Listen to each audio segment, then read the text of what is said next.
Hey guys, welcome back to the Infinite Canon Podcast. It's here, David.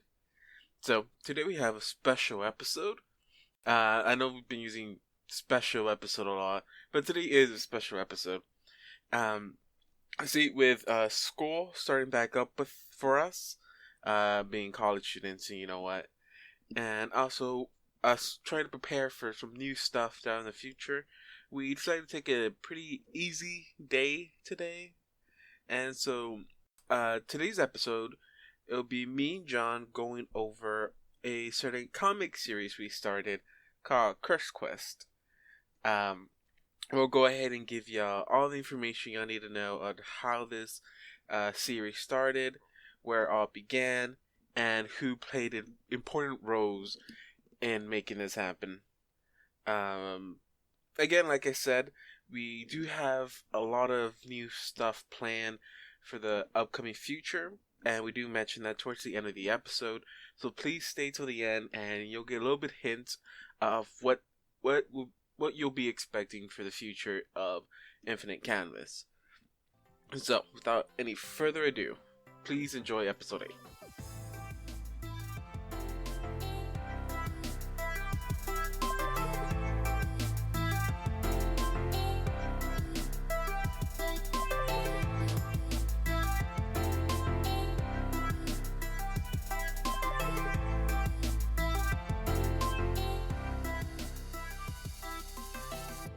Hey everybody, welcome back to the Infinite Canvas Podcast. I'm John Venegas, And I am David Foz. and if the audio sounds any bit better, that's because I learned how my microphone worked for once. Oh god. Well, if John audio sounds better, then it's because he finally found out how it works. If mine doesn't, that's because it just doesn't. Oh my god. So, last week's episode, not last week. Okay, so we record a little differently, time schedule wise than what goes up. So it was a couple days ago for us. 2 weeks ago, I forget that sometimes. 2 weeks ago, we came out with the Jet Blaze versus Zenith, versus battle. And I have to say, really quick, usually I start off these episodes with like a criticism or some really stupid thing, but to be honest, David, the audio work that you did in that video, in that episode was actually phenomenal. Like, I was not expecting this like robotic sounding like cyborg character to sound like an actual fucking cyborg, like at all. Yes. Well, thank you. I'm glad this is recorded. I think this is like the first time I'm ever gonna get a compliment like that. So, I'll take it. No, thank you. I actually really loved working on the last episode too, and I'm glad that you liked it. Therefore, I'm pretty sure other people will like it too. That's a really good metric to go off of. Yeah. So in today's episode, we actually are going to, instead of making something, we're talking about making a new thing. We're going to talk about an old thing that we worked on. We're still working on the project as it looks full scale, but it is a project that we have finished the first part of many. And that is our personal webcomic, Curse Quest, which we hardly ever talk about on this podcast, surprisingly enough. That is very true. I try to I try to remember to include that at the end of the show. So hopefully for those of y'all who bother to stick to the end, have at least heard of it and has bothered to take a peek at it. Yeah, we kind of like barely mentioned it too, which is like the thing that really gets to me, and it's a thing that I kind of like want to like talk more about, but like I hate when I like try to get somebody into something, because like I don't like to talk about spoilers, but here's like one of those like paradoxes, I guess you could say. I want to talk about my comic to people, but I don't want to tell them about what happens in it. And I don't know if you have that issue too. Yeah, I understand the paradox situation you have where you want to talk to everyone about it, but yet you don't want to talk to everybody about it because you can't tell them everything. Right.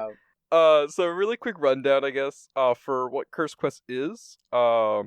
It's a fantasy comic web. It's a blah blah blah. It's a comedy fantasy web comic. I use the word mhm. "com" in there a lot. Um, it's an adaptation of an old D&D campaign that we played in once, and we readapted the game to fit a narrative that me and David and actually a third person who doesn't even work on the comic kind of came up with together. And this narrative kind of evolved outside of the game that we played. And I don't want to really hog too much of this because I would really get into depth on it. But David, do you have any memories of how it started also? Because I can go on about how Curse Quest started. No, yeah. I mean, okay, usually Curse Quest started it um by accident, I Yeah, guess, that's the if you best could way you say. could describe it. It's see, for those who don't know, me and John are both college students. We go to this thing called a college, and throughout waiting for classes, we always would meet up in the little like student area at one of the little buildings in campus, and we played Yu-Gi-Oh and Magic the Gathering. I hope you don't. I hope you're okay with people knowing that about you, John. That you played I'm okay with Magic people and knowing Yu-Gi-Oh. all of that stuff. Uh, I'm a huge And nerd. and he also played this card game called Vanguard for a few stuff. I was very disappointed when he I told me would about definitely pick that up if I remembered how it worked. I'll that. do it just to spite you.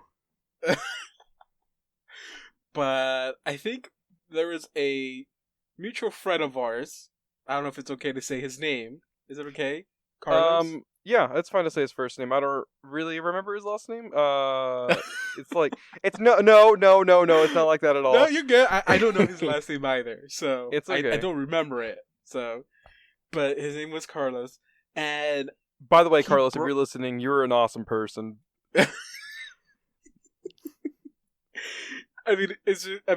okay. He brought up some. I don't know what got us into talking about it, but he ended up bringing up some figures, if I remember correctly, some D&D figures, and then after that, he said, "Hey, do y'all want to play a game? I can bring up some of my other stuff, and we'll start a game out." So we did. We started the game. I think we got all the way up to the character creation, and then we never played the game. No. We did play the game though. Like that's the thing. We did play like up to the. This is like I'm gonna make it sound like we barely played it all. We played up to like the second level.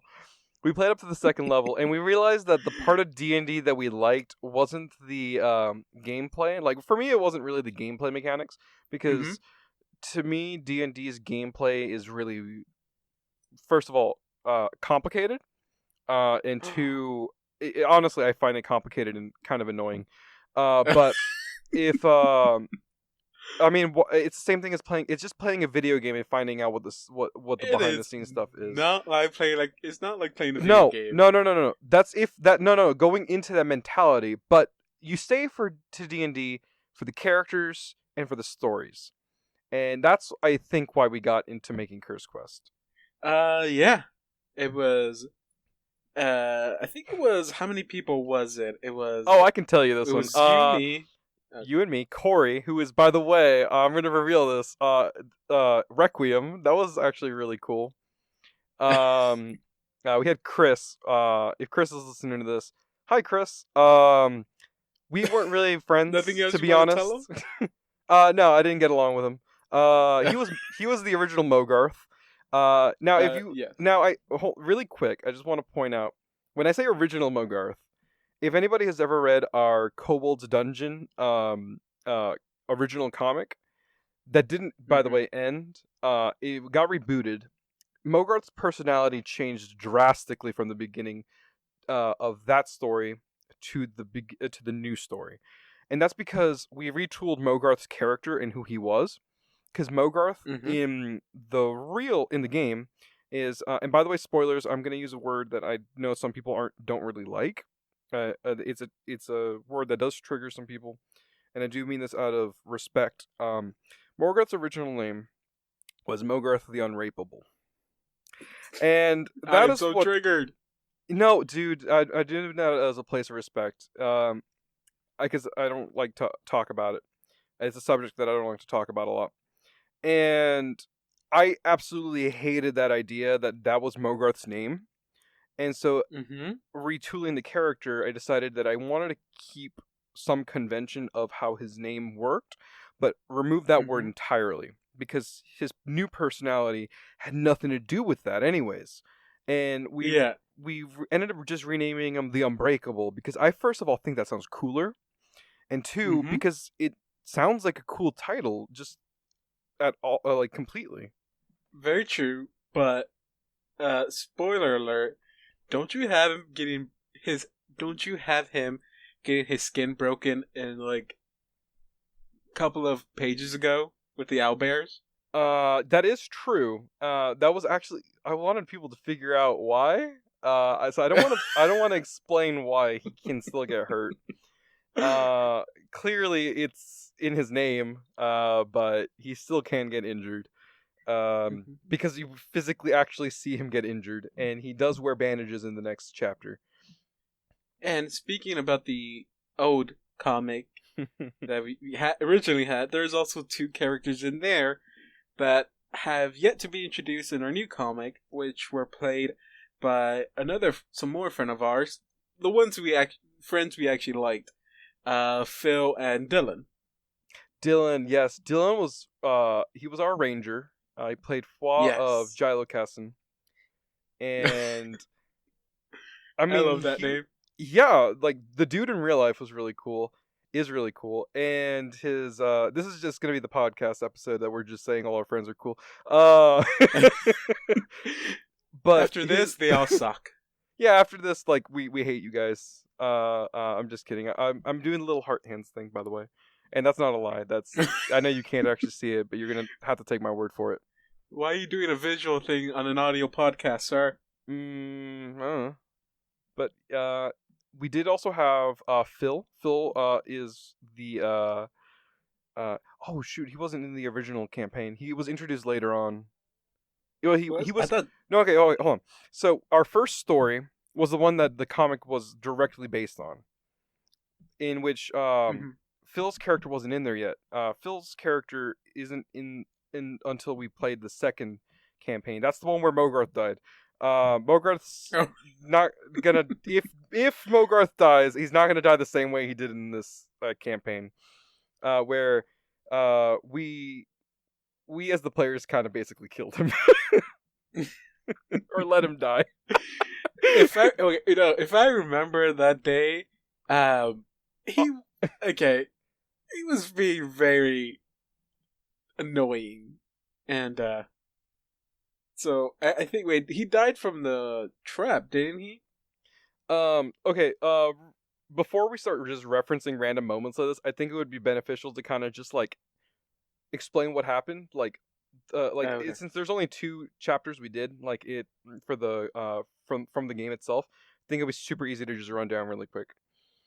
So, in the original one, we were supposed to go to another town to get some food for the village that we were from.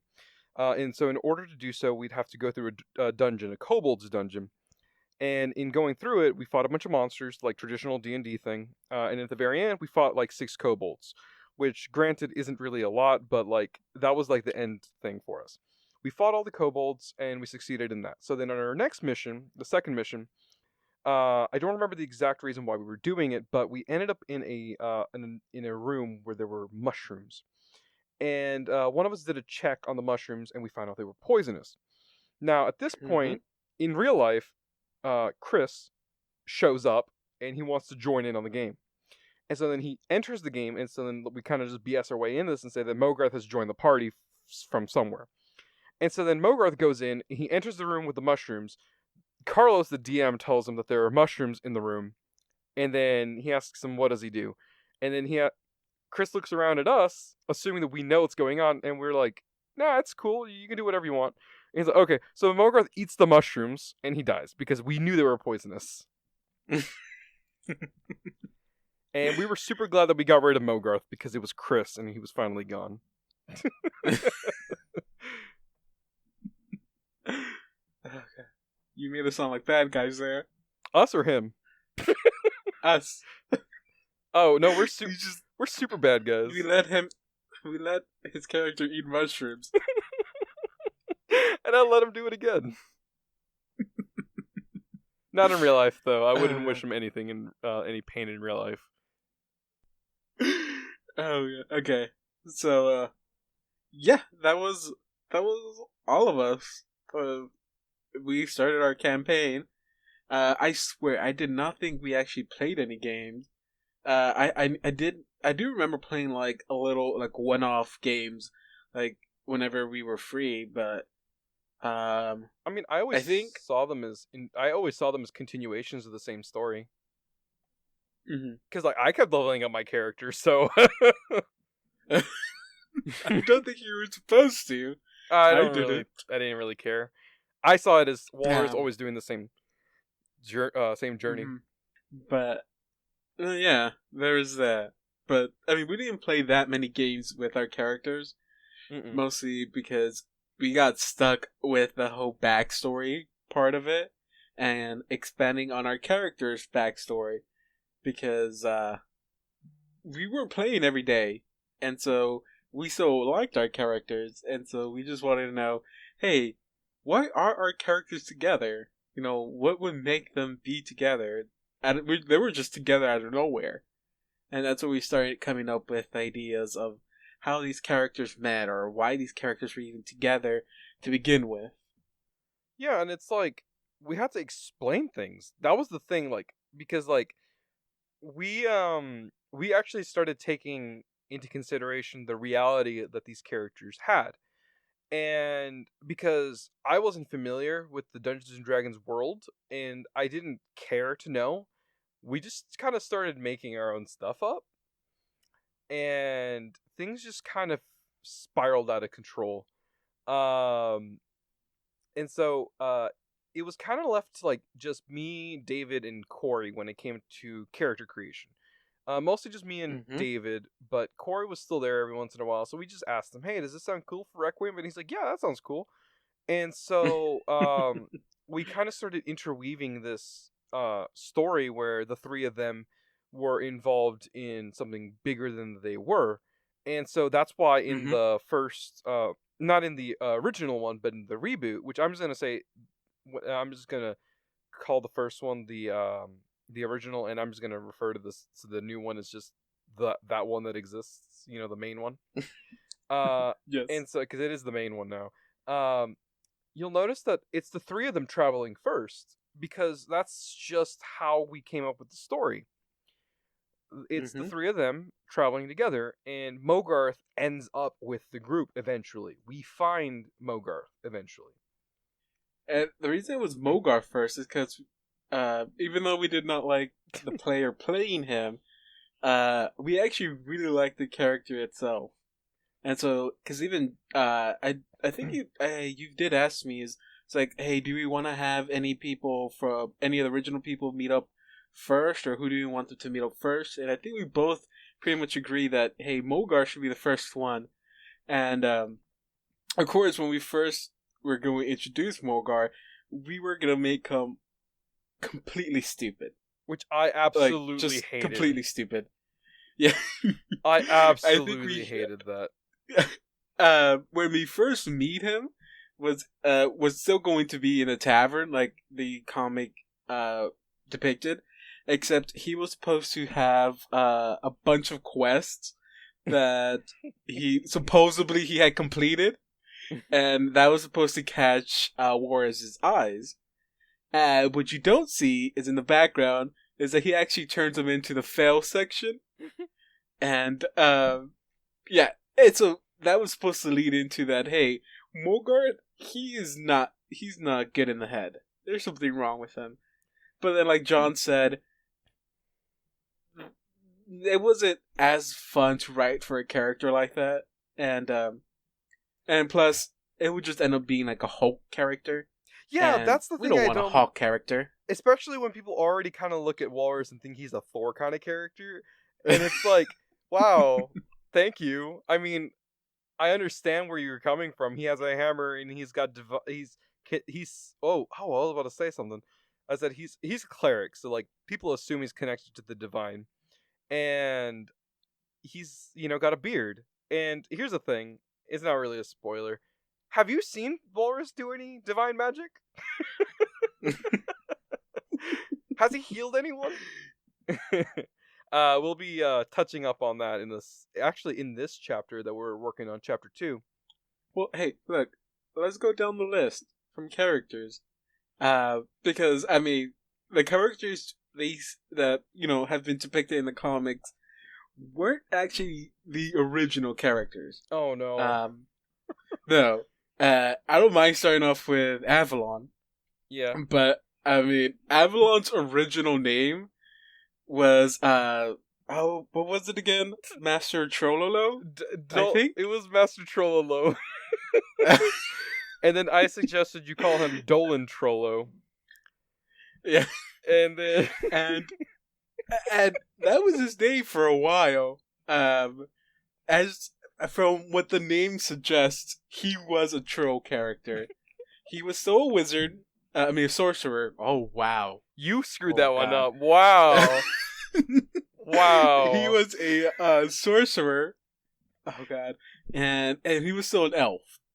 Oh, only thing is that he was a completely chaotic, evil character. Because I've never played a character like that. And the thing is that he was supposed to be pretending to be good, which I did a horrible job at that. But he was supposed to be the troll of the group, and I think I did a good job because I did not annoy a lot of people. Particularly, the only person I did annoy was Dylan, but that's because that was just my job throughout the day to annoy him. I can't confirm or deny what his alignment was, but I'm pretty sure Dylan's character was lawful good. Yeah, I think everyone's character was good, some form of good or something. Well, no, okay. None of them had an evil character. By default, I think most players play as some sort of chaotic or some sort of good. And, like, I think Dylan's character was played as a lawful good character because his sole duty in the game was just to fight monsters. Yeah. And so, that happened.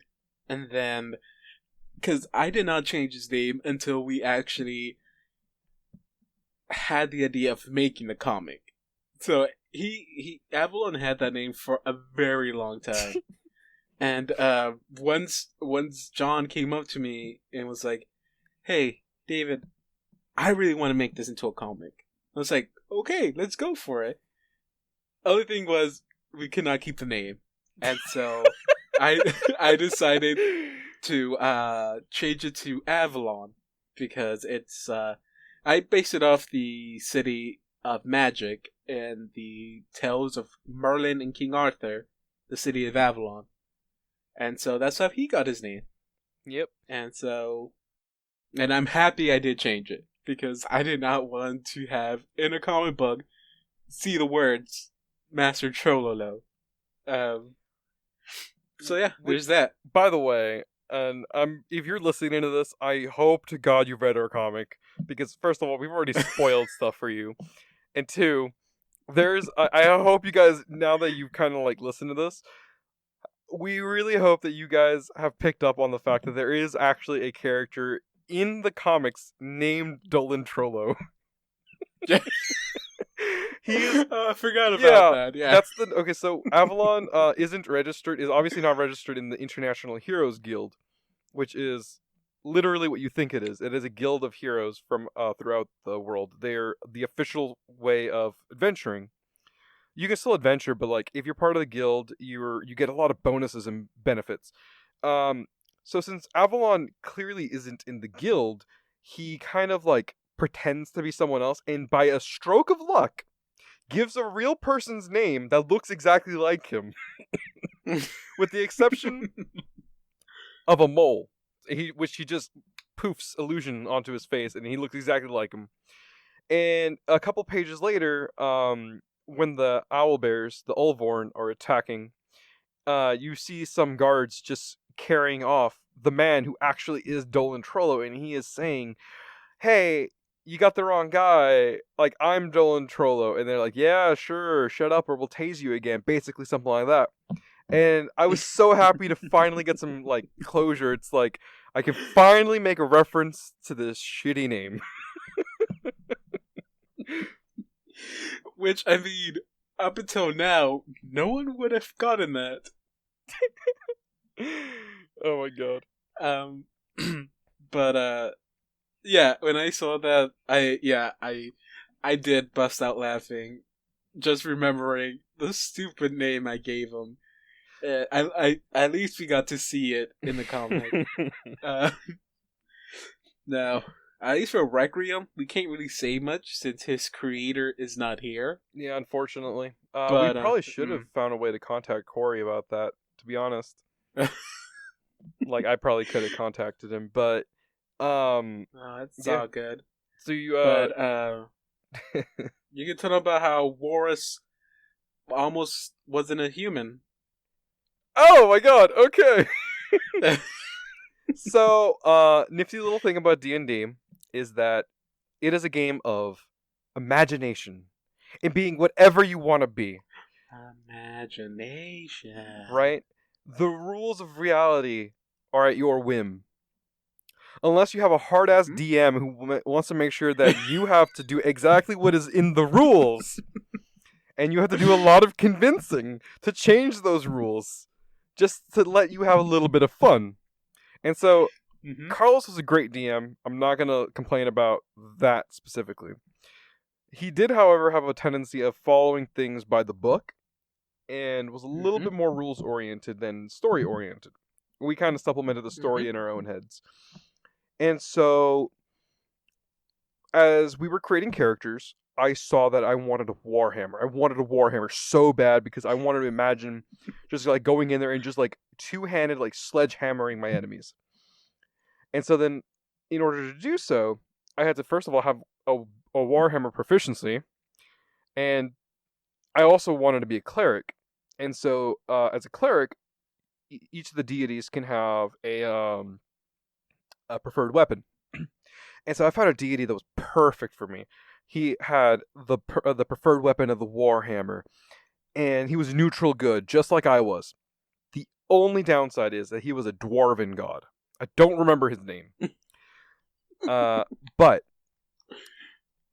Carlos said no, because I wanted to be a human. And I told him, what? And he's like, in order to have this god, you must be a dwarf. And I'm like, I'll never be a dwarf, like, ever. Like, why would I be a dwarf?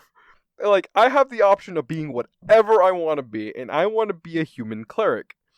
And he's just like, no, you have to be a dwarf. And I'm like, I want to be a human. And he's like, okay, tell you what, I'll let you do this. Just, like, don't do anything stupid. And I didn't do anything stupid, so like it was all cool. I did refuse to heal Chris once though, when he asked me to heal him. There was a specific battle where Phil, and I, and Tony, who was playing a halfling rogue. Phil was playing a druid. I don't know if he was human. I think he was a human druid named Eloise, and Chris was playing Mogarth. Chris was down on health, and he asked me to heal him. And so I turned around to Phil and I go, "How much health does your dog have?" And he's like, it's down like 2 hit points. I'm like, "Hey, Carlos, yeah, I'm gonna cast heal." All right, and then Chris gets a little excited, I can tell. And he's like, "Oh, finally." And I'm like, "I'm going to cast heal on Sheila." That's Phil's dog. And he gets mad at me, and I'm like, "Excellent. This is what you get for cheating at Yu-Gi-Oh! To me."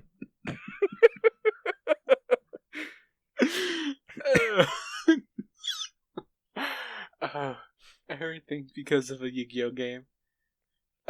D&D is a power fantasy, and I will have all the power. I mean, the DM has all the power. My imagination is stronger than anything that the DM can do. I convinced the DM to let me have what I wanted. That's because he wanted to start the game, and he knew the only way we will start the game if he let you have what you wanted. I was. You had us all held hostage. Yeah, I know. Hey guys. Okay. I think then after that, it was pretty much nothing. It was just us trying to come up with what the first story was going to be for the series. Mm-hmm. And I don't remember how we came up with QuestCon. But oh my god. lo and behold, QuestCon was invented. Yeah, no, I wanted them to go to a tavern, but I wanted it to be like, I wanted them to be there for a reason other than just going to a tavern. And I talked to David, I'm like, dude, what if they go to a convention? But like, it's like for adventurers. And it's like the stupidest idea ever. But like, it's already happened, I'm sorry.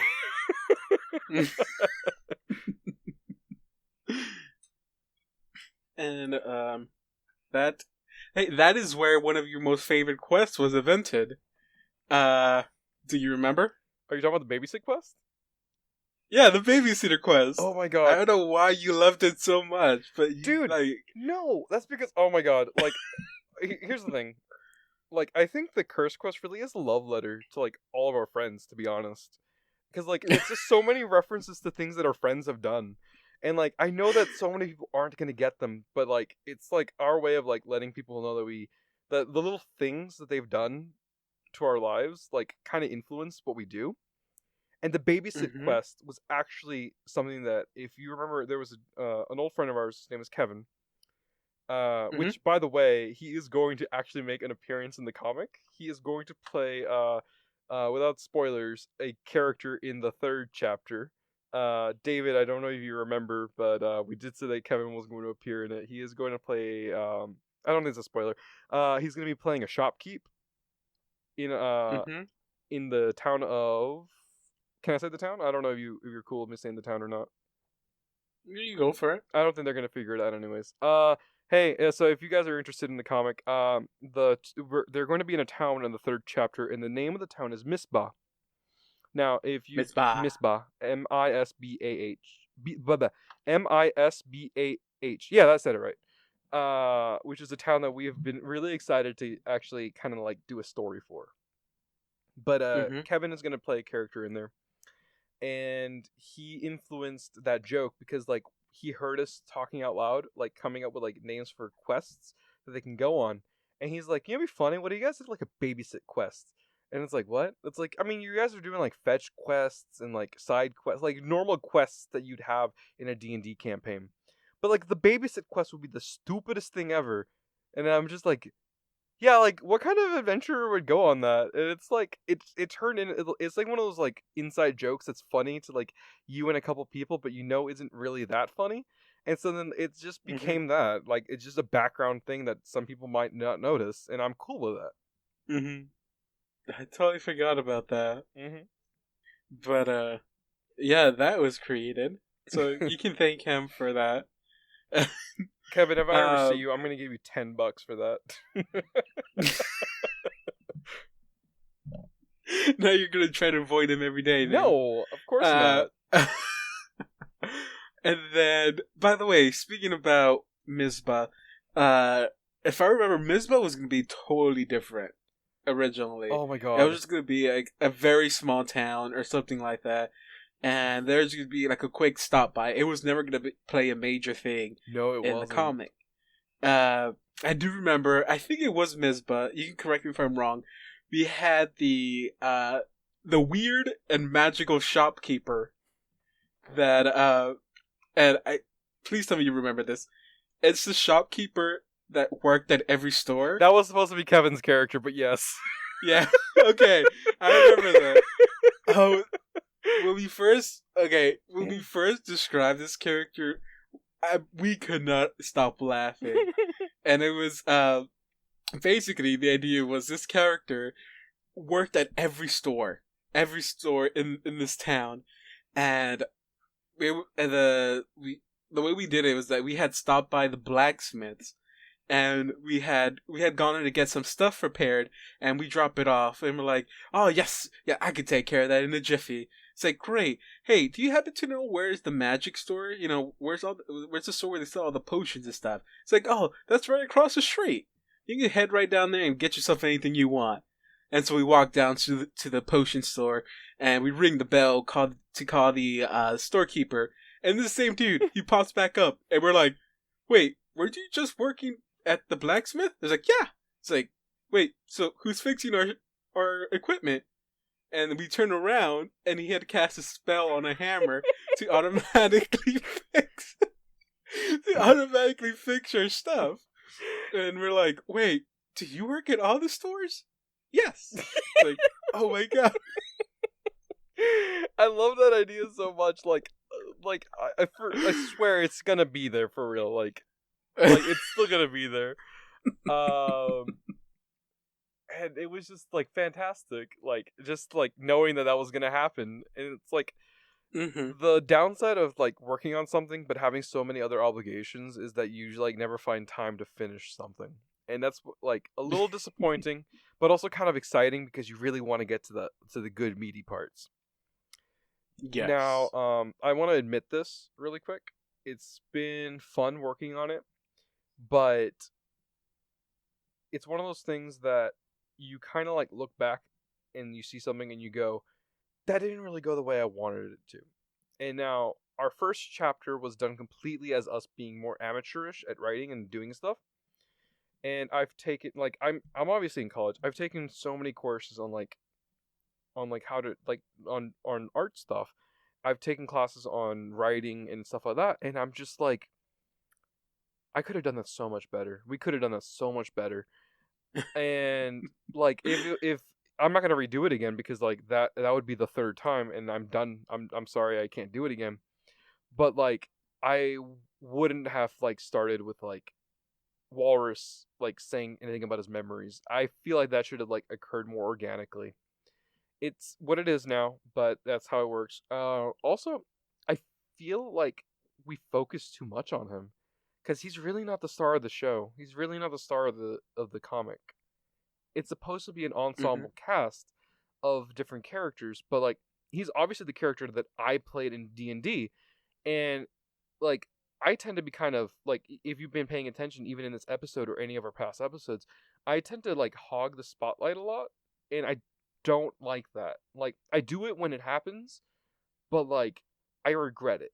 No, I mean that's completely understandable. Yeah. I mean, because most of the because for the second chapter we're doing, I did the writing for that, and then John, he edited down and added changes to it to best fit the story he also wanted to tell. Because basically the way we do our stories is that John, he sets out layouts for me. He tells me the beginning, middle, and end, and I pretty much have to try to connect the dots. And then he takes a quick look over it and makes any changes that he thinks will make the story better. And so typically when I'm writing some of the stuff, I find it a little bit hard to not write for Avalon more, because Avalon's my character. And there's many times where I'm typing stuff out, like, oh, Avalon did this, and then Avalon did this, and then he did that. And I'm like, wait, this is not an Avalon story, okay? This is a team story. So I have to go back, delete some stuff, and try to give the spotlight to other characters. But I mean, I understand that, you try to be biased and try to give everyone a chance to shine. But I understand that part of sometimes accidentally giving the spotlight to your own character. Right. And the thing is though is like this is a difficult one for David, I know. I like to think of the story with a lot of characters. And like we have a lot of characters we haven't revealed yet, and I know for a fact that it's pissing David off. No, it's all good. I mean, it's one of those things where it's like for me, like every time John comes up to me and tells me, "Hey, David, I have this new change I want to do. Can we do this instead?" And then goes like, "Hey, you know what, David? I kind of want to change this now to this." And then usually what I always tell John is, "Hey, if it makes the story better, or if you can find a way to make it fit, I don't really care because I mean that's all I want to do. I want to tell a story and a good story." So I mean, it might come off to maybe you feel like it's annoying to me, but it's not because for me, I want to tell a good story, and I know most of the times I'm not that great at coming up with my own stuff, but mostly a lot of the stuff I've come up with is stuff that I play off what you do or what you make up. So I mean, for me, I don't really none of that really bothers me, and hopefully it doesn't come off as it is bothering me. Okay, no, it's just like I feel like it does, just because like I'm very sporadic and I'm very like additive when it comes to stuff, which I think is funny and Hmm. ironic in a sense, because like when you give me the script, I'm very subtractive of it, and I'm like I like list things that need to be in there, and then I remove things that don't, which I didn't do in the Hmm. first chapter, which is why it is 33 pages long and not 22 pages long or 24 pages long like it should be. Hmm. But 36 pages is what it ended up becoming. Hmm.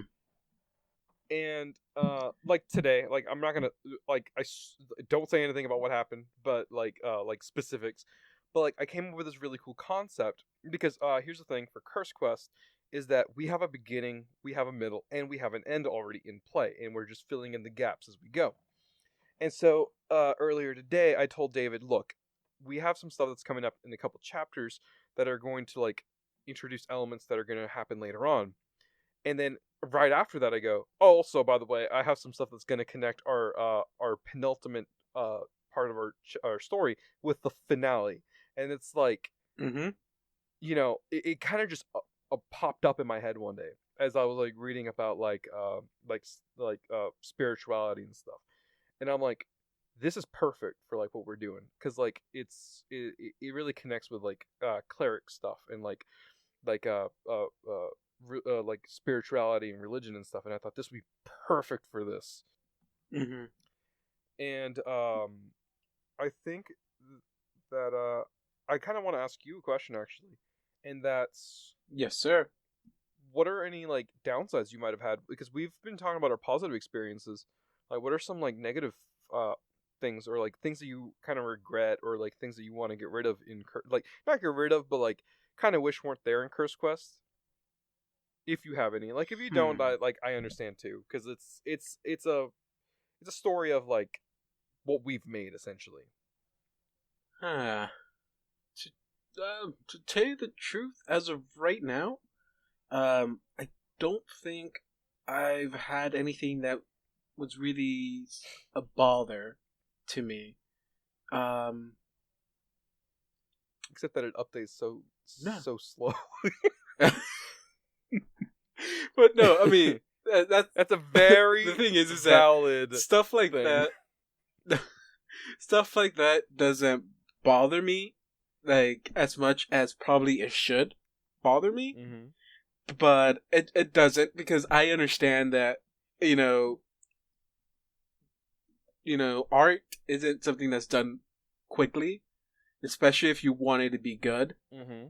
Um, so I mean, I understand that if you need a couple more days, Months. to touch, like, yeah, to touch up something or to just be in the mood to do something. I understand. I mean, for me, I've been stuck with the end of Mispa for a while now. I have not been able to actually type anything up. It's just I'm having one of those days where I just can't.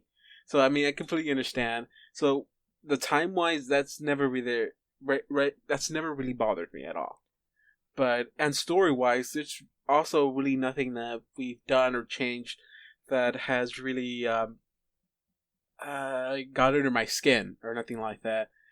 I mean, if I had a nitpick, and this is gonna be very vague, because it leads up to a important moment in the comic down the line, is that you're not willing to Oh yeah, I know what you're talking you're not about. willing to do something because of how you think it's going to be looked upon. I mean, Yeah, that's the only thing. I think if the only issue I really have is that you're scared. I mean, I don't know if scared is the right word, but you're really nervous about what other people are going to think about the choices you do.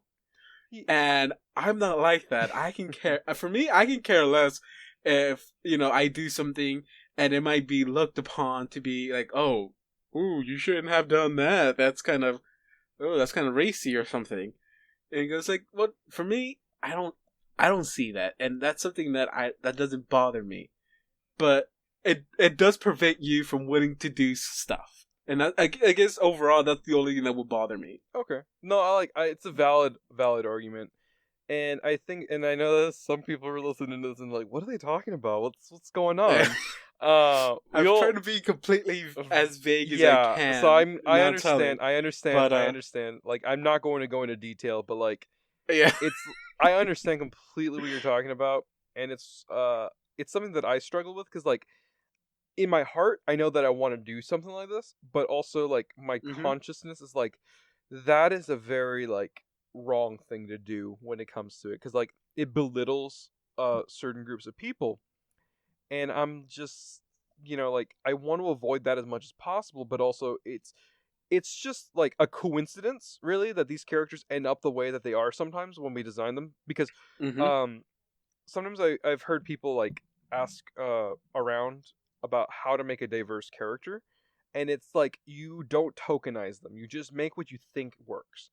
And that's why I hmm think that you know um a lot of characters in earlier works that I've worked on, and also like just in Curse Quest in general, you'll notice a lot of characters tend to be kind of white because like I'm Hispanic, but like I think with like an American mindset, and so a lot of characters that I hmm write are by default white. But as I kind of grew up and I kind of got used to like seeing more people in media, it's not just real life, it's just in media really, because like in real life I see all kinds of people, but in media I see a lot more kinds of people. And as I grew up I started to like learn more about different peoples and actually like talk to them and not just avoid them, and I learned so much more about them. And it's like, oh, of course this character would be black, or of course this character would be a woman, or of course this character would be gay, or of course this character would be whatever. And it's one of those things that's like, I'm sorry if like something bad happens to them. And it's just it's heartbreaking when it comes to like the perspective of like that. And like I understand the valid argument that somebody might give of like, oh, you totally killed that character because they are such and such. And it's like, no, like you have every right to be angry at me, but that's not my intention. No, my intention was to hmm use that character's archetype to like do something.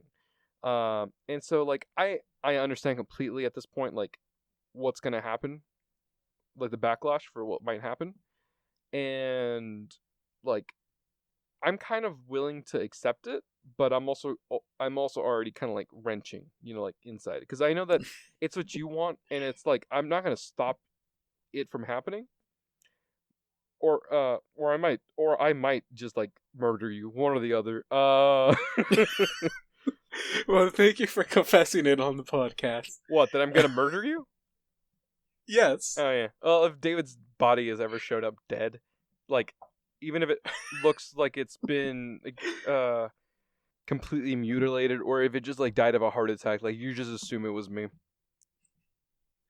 So you have a death note or something now? Oh no no no! Like I'm going to poison you. I don't have a magic book. But no, yeah, and yeah, when the way you're describing why you see things like that, it's understandable. I understand that, especially these times now, you have to be careful with everything you do. But for me, I always, as like I said, if it makes a story, good or makes it meaningful, then I'm the type of person that will jump to the opportunity and do, what has to be done to get that, reaction from the readers. And I mean, I might not think of the consequences at the beginning. It might hit me after, but I don't know. For me, the story is number one on the list, and then what people think is, second. I mean, and I know that might be a bit harder for us, for other people to prioritize, you know, what all that stuff.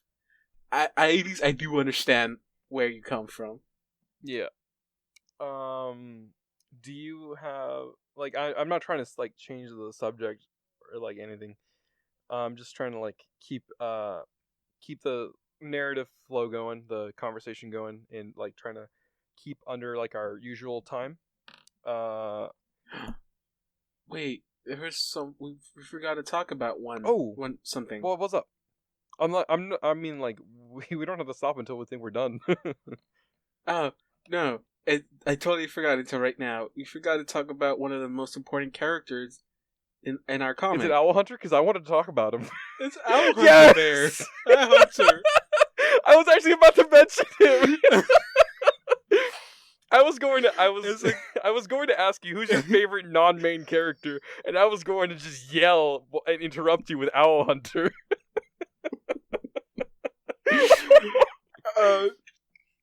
I don't know if you purposely left it to the end. I totally forgot until now. I did it on purpose. Owl Hunter.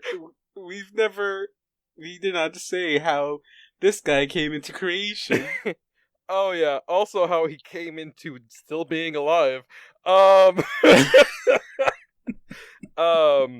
This character became a lot more important than what he was supposed to be. Like super more important. And he was just supposed to be a one-off dude, just for comedic purpose. And then John fell in love with him, and now he survived his battle with the owlbear in the first comic. And you can trust me when in this, and I'm pretty sure it's okay to say this. This is not going to be the last time you see him. No, it's not. You were going to see him again. If you liked him, you're going to see him again. I don't know what I don't want to say when, but you'll see him again. He's not going to like be the secret like savior of the world or anything. I'm going to just tell you that now. He's not going to show up at the very end and like defeat the bad guys. He's just going to like he's going to appear more often, but like not in the way you expect him to. Or actually, if you're keeping in line with his character, exactly the way you expect him to.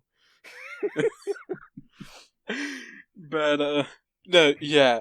Oh my god, Owlbear Hunter was totally all John. It was his creation, and at first it was just gonna be him by himself, and then John decided to give him a companion with Minerva, which her backstory is I think it's completely changed from what we're doing now, right? I think I can say it because it doesn't show up in the comic itself, and I don't think it's like even if we mention it, it's not like a big reveal either. Like if we mention it, we mention it. So Minerva, her name is Minerva Wiseclaw. She was a little girl whenever Owl Hunter, who is he kind of like gives off this incompetent vibe. He's actually super capable, but only when it comes to fighting his preferred enemy, which is D&D talk for the one thing he's good at. Because earlier today, I actually, ironically enough, earlier today, found out what D&D class he would have to be. Because like when I came up with him, I didn't think of a D&D class. I just thought, hey, this is a really funny thing. And so then I found out that in Pathfinder, there is a class called the Verdant Grappler, which is a variation of the Brawler, which is a man, I'm gonna keep on going back, which is a fighter monk like hybrid class. And so the Verdant Grappler is specifically a wrestler that wrestles a specific animal. And so then I'm like, that is literally what the owl hunter is. He is a owl bear wrestler. And I'm like, David, I found what he is. And if you remember what you told me, like, this happened today. No, yeah. Because, okay, we were sitting across from each other, and I thought like, you were looking up stuff for yourself, and then you just go, oh, David, I found it! It was like, wait, you found something for yourself? It's like, no, the owlbear hunter. I found his class. And then I'm confused. I do not know we were doing this, but yeah, you tell me about the stats and the abilities of this brawler, and the one thing you told me was that, oh yeah, and he gets proficient in certain creatures, and that's what the owlbear. He has proficient fighting against the owlbear hunter, and then I tell you, wait, proficient means you're good at it, right? Yeah, he's not good at fighting owlbears, and which he is not from the depiction of the first issue. He is horrible at fighting owlbears. Oh my god. So for for their backstory, it was that owlbear hunter, or I like to call him owl hunter just for short, because like it's just 2 words. By the way, while we have you here, I can say without a shadow of a doubt that his real name is Hunter. Like, that is his name. His name is Hunter. But he likes to call himself Owl Hunter or Owlbear Hunter, just whichever one he prefers. And so he would go around from town to town, and he would just find these things, and he would just hunt them down. He does it for sport, but he also does it to protect people, because in whatever town the owl bears are in, they tend to just wreak havoc. And so there's a specific town where he shows up, and as he does this little girl, she's like super impressed by it. And so then she decides that she is going to go and follow him to the next town. And so then she does, and her parents freak out. She is gone.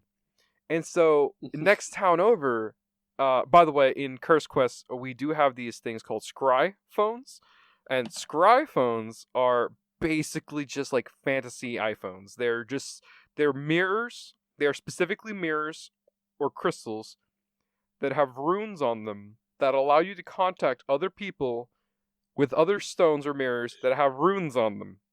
So he's in the town over, and he gets a call from the guards, and he's just like, yeah, so we're under suspicion that you've kidnapped somebody. And he's like, what? No. Finds out that this little girl is just hanging around him, and she has not told him yet. And she's like, hi. So they find out, the guards, they kind of all cleared up with the guards, and they contact the parents, and the parents are like, oh, she's just been following around the owl hunter. It's like, yeah. Oh, well, that's fantastic. He's a really cool dude. Like, you know, like that. It's like, they're really cool and accepting of this.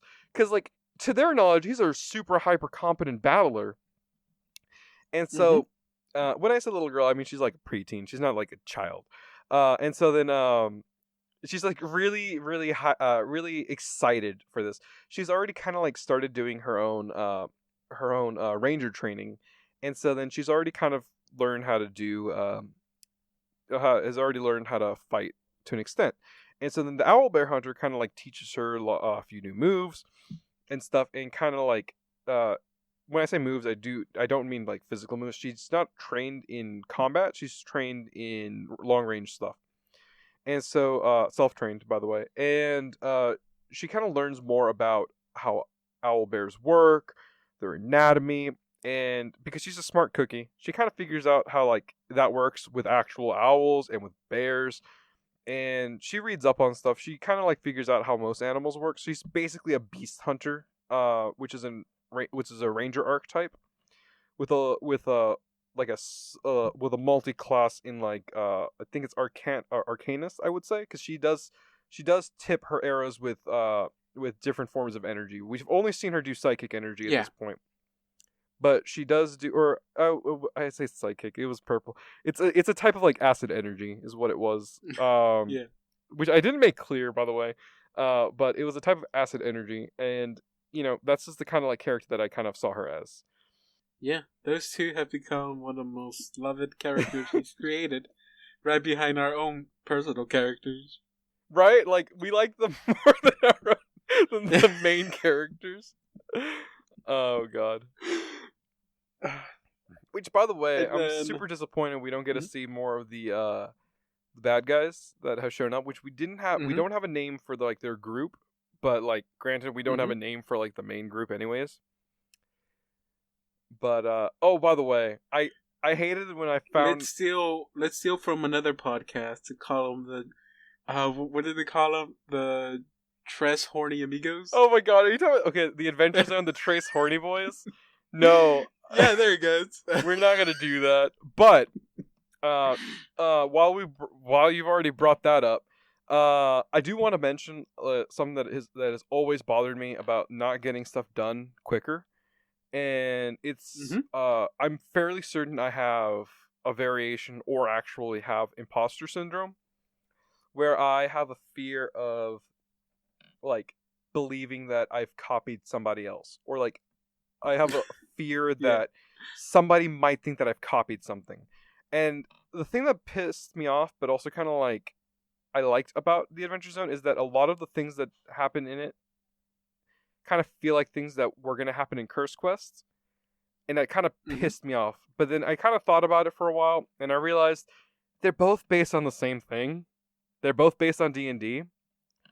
And I guess, like, I have no right anyways to say that, because, like, the only reason I wanted to do Curse Quest, and I think you might agree with me on this, is because we watched Unforgotten Realms, which was an internet YouTube series about a dude named Sir Schmoopy of Awesometon and his friend Elumus Nalo, and they would just, like, travel across the country, and they would just do outlandish things. It was two guys playing Dungeons and Dragons. And I think that's really, like, one of the reasons, like, we kind of got inspired, because we're like, D&D can inspire you to make a story out of something. And if you can do something as stupid as this, you can do anything. And I think that's why I think it's kind of cool, is because, like, we didn't copy it, I guess you could say, when it comes to this, but this is what ended up happening. And honestly, this happened with the Adventure Zone too. And even with, like, any D&D thing, I noticed Dorelius and Associates does this too. It always starts off lighthearted, funny, and comedic. But we have, and I can confirm this, it's not going to blindside anybody, Curse Quest does go to some pretty dark places. We kind of had that planned out. We wanted to explore some, like, darker things. And I think that starting off as a comedy is a great and fantastic way of doing this, because it shows the readers the nice aspects of the world, but then you start getting down and deeper, and then it becomes realistic, no matter how fantastic your story is. But don't get us wrong, it might get kind of dark, but we do still want to keep it. And I think it's a word that kind of goes around in a lot of fantasy stories, but we do want to keep it epic. It's a story that like, we want it to still be cool and inspiring, and, you know, still be lighthearted to its core, but we still want it to, like, go places, you know? I'm trying to see if there's anything else we forgot. I mean, it really is just like questions and stuff that we might have for each other. I mean, I think we've covered everything we really wanted to say. There is the villains of the series, but I mean, one, they haven't really been fully introduced, so there's not much we can say about them now. Technically, as of right now, there's one character we have introduced. Which have you put her name on there already? Ashanti. I don't think. Yeah, we've said her name, but, like, I don't think it's been super obvious. Yeah, so Ashanti. Yeah, that's the one. There's that. But other than that, we did show at least what the group looks like.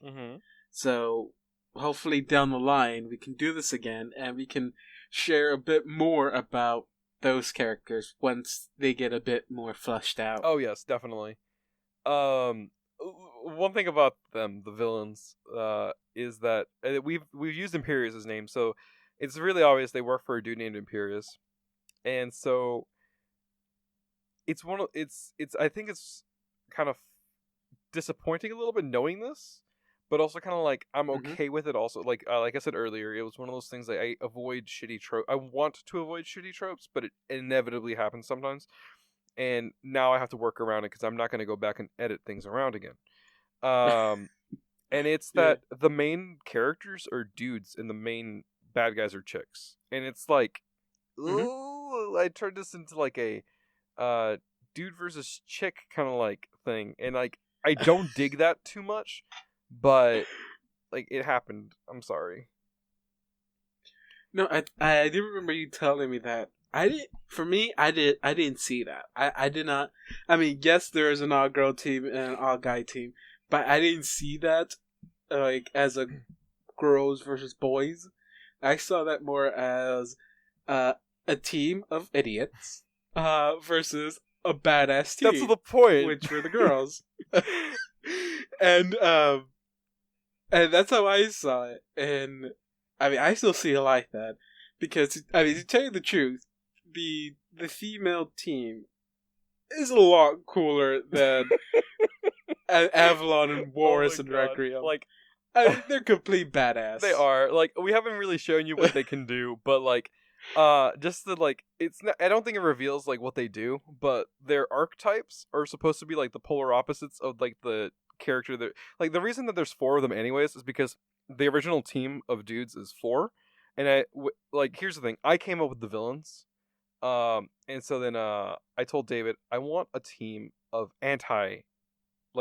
not anti-heroes, but like the anti-group for our group, which, you know, you guys might notice that we kind of like the idea of that, considering our first episode was literally like that. And when I say episode, I mean of this podcast, was us coming with an anti-group for the Howling Commandos. And that's what I told David. I was like, I want the first like set of villains that they go up against to be opposite versions of themselves, which I think is a stupid trope now, but like in Marvel movies and stuff, like I absolutely hate seeing that. But that's like if they are like a carbon copy of that character, like Yellow Jacket to Ant-Man or like Ironmonger to Iron Man. If you're gonna do that, I feel like you should subvert it to some point. Don't make them look like them. Make them look different. And so then that's what I did for the girls. It was without going into depth on who they are and what they do. You can probably pick it apart. I don't think you mind if I tell you who they're counters for, do you? Like, I feel like I really, really want to tell people. Like, I don't think it's like... Well, no. I mean, it's not going to spoil... I kind of feel like it's obvious. Oh, yeah. Like, at least for me, I mean, I don't know if it's because I already know, but it kind of feels a bit obvious that who's supposed to represent who from each team. Okay. But I mean, yeah, you're free. You're free to go. Awesome. Go for it. Like I told you at the very beginning, I don't know what sounds spoilery and what sounds cool.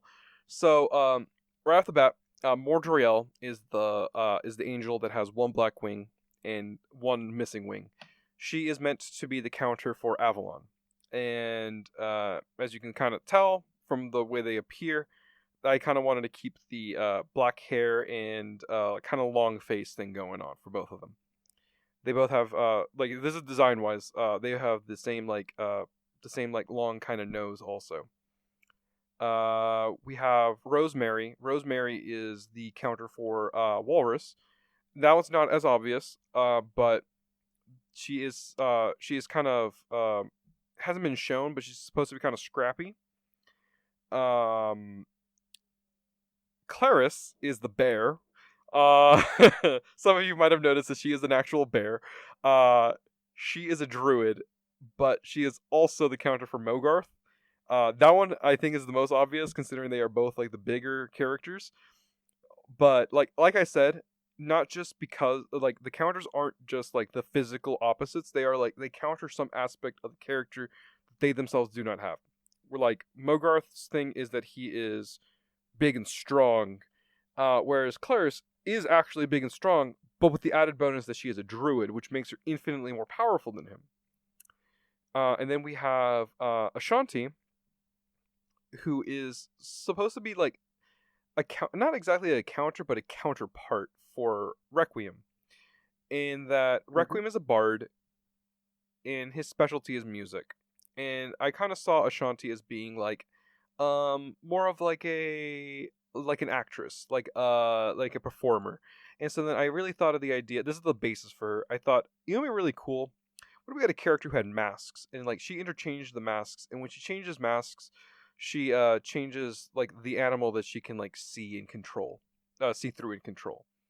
And so like as she swaps out masks, she can like change like what animals she can control. So in the first chapter, we see her use two different masks. She uses the mask of the fox, which lets her view the characters remotely from very, very far away. So her range on this is absolutely astronomical. She can see the team with a fox. The team is completely unaware of her presence. And she can do the same thing again with a mouse. Like that small of a creature with a mouse mask. And I just thought that would be really interesting, like as another performer, you know? Which Requiem hasn't done a lot of performing or any bard things at all. He's just there, and like that's also another thing that kind of disappoints me, that he hasn't done more. Well, I mean, there's a reason for that too. It's gonna get there. It's gonna get there too, but especially in this next chapter, I think we're gonna see a little bit more of Requiem in action, I guess. He does some pretty cool things. Like I know that, like in the description, I know that when it comes to like describing things, it's kind of hard for David to understand what I say sometimes. And like when I give him notes back, like it's kind of hard. But like I envision things a little sometimes, and I don't know how to translate that without actually showing him. And so like Requiem does some really cool things. So like just be prepared for that. I think it's kind of cool. Wait, I just remembered. Okay. When we first played this, when we first played our D&D game, Requiem wasn't always that successful in doing his attack. He had shitty rolls. I don't know if you remember this. I think we had this rule that every time he missed, his arrows will be teleported into a different dimension. And when the day ever came that he rolled a 20, he wouldn't do critical damage. He'll do even something better than that.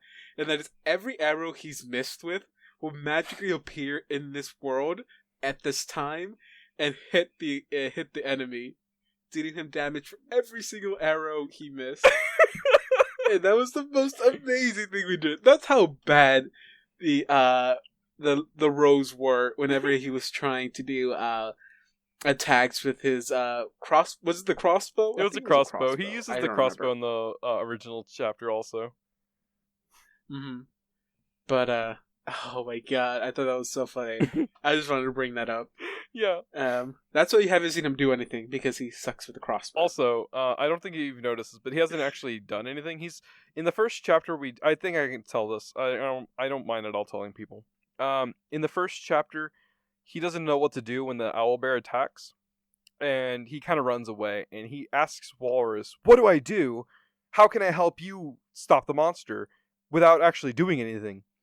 And so, like, that was a kind of a way for me to try to show that Requiem is a pacifist, which is a shitty thing for like a D&D character to be. But like, that was my way of like thinking, how come he's so bad at combat? And I kind of wanted to like expand on that and kind of like have Requiem actually learn how to fight later on, and kind of like, you know, actually participate in battles, but not yet. Not at the beginning. Don't worry. It's not as weird as having like an atheist in the D&D world. Which is weird in itself. Like, I understand, like, like, in a world in fantasy where gods have been confirmed to exist, I don't understand that. At this point, like, if you're an atheist in a D&D world, that literally makes no sense. Because there are actual gods that can actually, like, you can see their presence. there are people whose hands glow, and they're like, I channel the energy of Akatsuka Sheke. And it's like, I just made that up. I don't even think that's a real god. And it's like, yeah, no, that's not real. What? I am literally talking to this deity right now. Nah, not there. And if the deity smites them, it actually almost kills them. They're like, nah, I'm still not. I still don't see the evidence. I'm like, no, that makes no sense.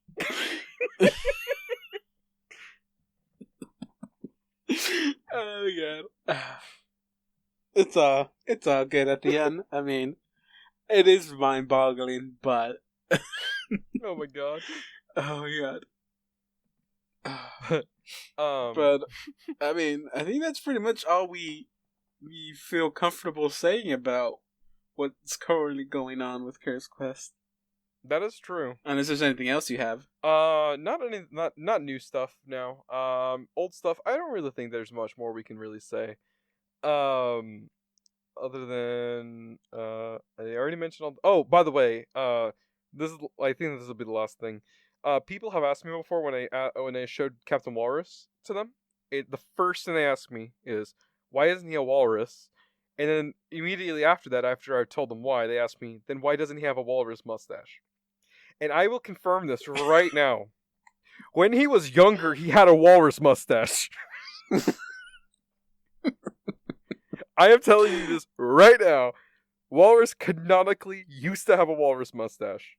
So why did he get rid of it? Oh, he didn't get rid of it. He grew the rest of the beard.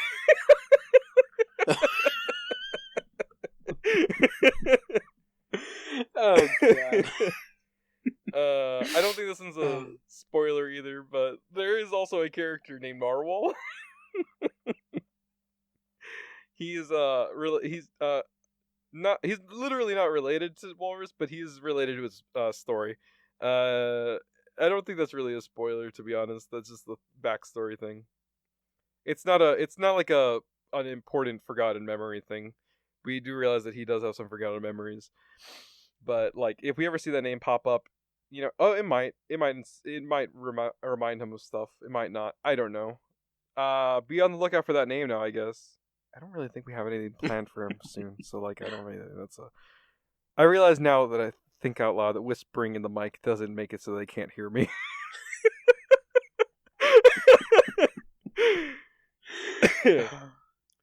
Oh my god. You don't have anything else, do you? No, not that I can. I think that's pretty much it. I don't really think there's anything else. All right, I think we're Anything? done for the day then. Before we go, we don't have an episode planned out for next week. For in the next 2 weeks.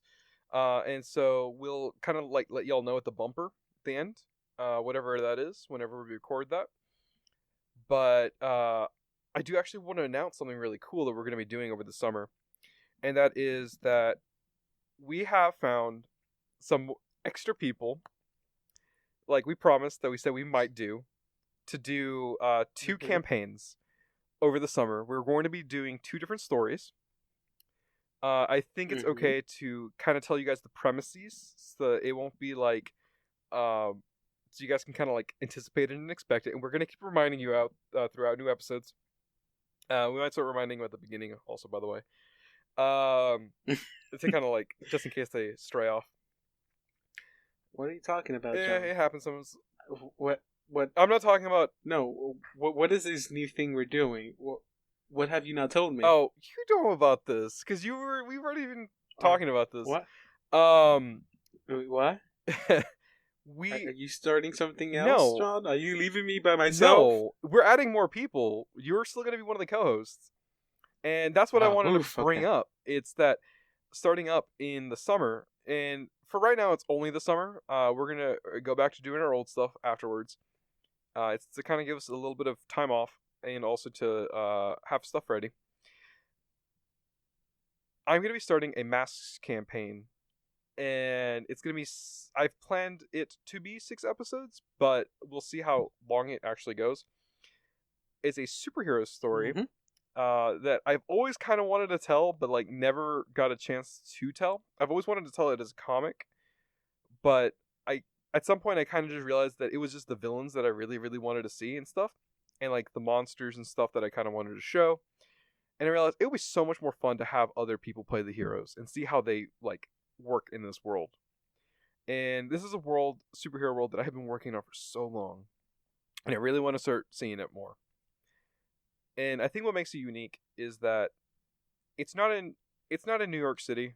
I absolutely love Marvel comics, but I don't really like seeing so many superheroes from New York. It's starting to get on my nerves. And so then I thought it would be great to have some superheroes that are from our actual like area here in DFW. And so in summer, I'm going to be running a campaign. And I think it's okay to name it. It's called Spectrum Files. Yeah. Whoa. Yeah. I'm really. Is it like the X-Files? I guess naming convention. Yeah, I guess you could say it's like the X-Files. Yeah, sure. Let's go with that. Yes. The truth's out there. I've never watched the X-Files. I don't know. That's the only thing I know about the X-Files. So that's all I have to say about it. It inspired Gravity Falls to an extent. I know that. Also, if you wanted to tell your campaign idea, if you wanted to, I don't know. I don't know if you're ready. That's why. I know you're not super awesome with names. So like, if you haven't named it yet, like you can hold off on that. But if you still want to just give us a really quick premise to like get people inspired, that would be awesome. The name of my campaign is called Really Creepy Spooky Things. Did you say creepy, crawly, spooky things? What did you say? I forgot what I said. Damn it. Super creepy, scary, spooky things. Oh no. That's the name of my campaign. And no, we are gonna be doing I'm gonna be running a Pathfinder game. Featuring me as DM, of course, mm-hmm. and John as a player, mm-hmm. and two to three, maybe 4 other people. Oh, hopefully, I don't know. But no, yeah, bringing in some new people, like John said, to start these 2 new things. I don't know if I'm gonna really go into what the campaign for me is about, because I still haven't. It's not set in stone yet. It's nothing. But all I will say is, just like the name of the campaign, it involves a lot of spooky, creepy, scary, creepy things. Yeah. So that's Pathfinder. So it's going to be a D&D game, which I'm excited for. Honestly, I haven't played D&D in so long. Yes, and my brothers keep on bailing on me when I ask them to play. So. And for those of y'all who are saying, "Hey, why y'all playing Pathfinders? Why aren't y'all playing Dungeons & Dragons 5th edition?" Just, as a quick sum up, we want to play a good game. I'm gonna say this right now. I don't understand the difference between all the Dungeons and Dragons. And so, like, if you put a gun up to my head and told me, describe to me the difference between D&D 3.5, 3, 4, 5, and Pathfinder, I'll tell you, that's their names. Okay. It's just D&D. I'm sorry. It's all good. We already know you got bad taste in things. It's okay. No, screw this. Instead of doing a Masks campaign, I'm just gonna run D&D 1st edition. That's probably good, right? You got like 3 classes to choose from? Boy, just three good old classes is all you need. Get back to the basics. Oh, I don't even think there's any rules for that. Are there rules? I think it's all DM's discretion or something. Oh, jeez, that's terrible. I don't know. Are there even stats? Have they invented stats yet? I think there's only one stat, and it's dice. Roll for dice. You roll for your dice? You roll a d. What do you roll for your dice? You roll 2d6, and whatever number you get, you look in the. Oh god, I'm just coming up with rules at this point. That's what the game is. You just make up your own rules. Well, I guess we'll see you guys next time then. Well, and we figure out what we're doing. Okay, so yeah, next time. Whatever we do, it's gonna be good. No clue. No clue. Bye, guys. Goodbye.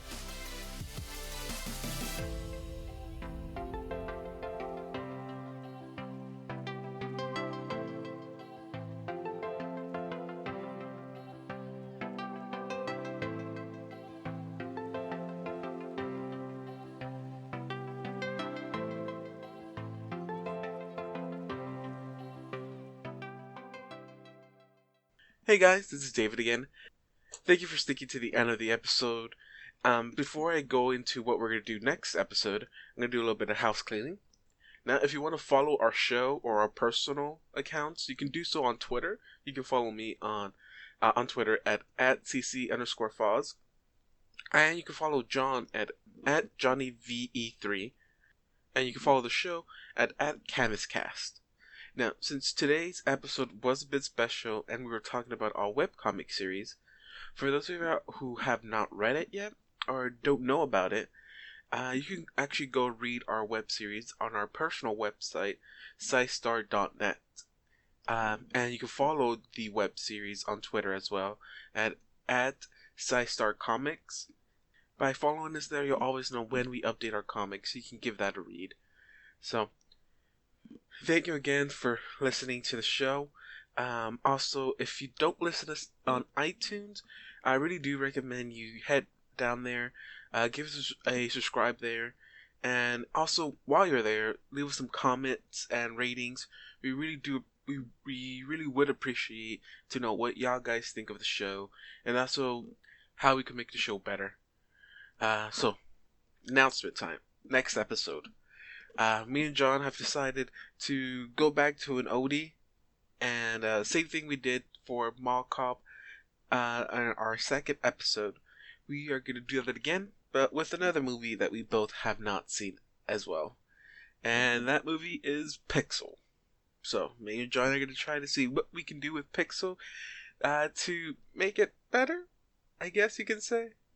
But, yes. So, until next time.